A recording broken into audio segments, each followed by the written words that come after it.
Cockscomb flowering plant, बहुत ही खूबसूरत मखमली फ्लावर्स होते हैं। और दोस्तों ये जो आपको मखमल जैसा रुआ नज़र आ रहा है, इसमें बहुत सारे सीड बन रहे होते हैं। बहुत सारे रंगों में आते हैं cockscomb, red, pink, yellow, orange, white, एक से बढ़ के एक कलर होते हैं इसके भी। एक शेड ये है मुर्गा कलगी का, देखिए डार्क शॉकिंग पिंक कलर, बहुत ही हसीन कलर है, बहुत ही हेल्दी और प्यारा प्लांट है। इसे भी समर फ्लावरिंग प्लांट की लिस्ट में शामिल किया जा सकता है।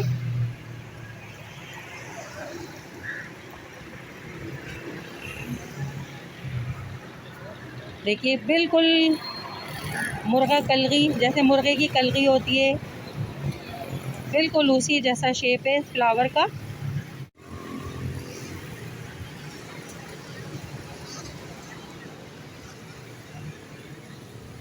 ऑरेंज कलर भी बहुत प्यारा लग रहा है, और इसमें अच्छा खास सीड भी बन रहे हैं।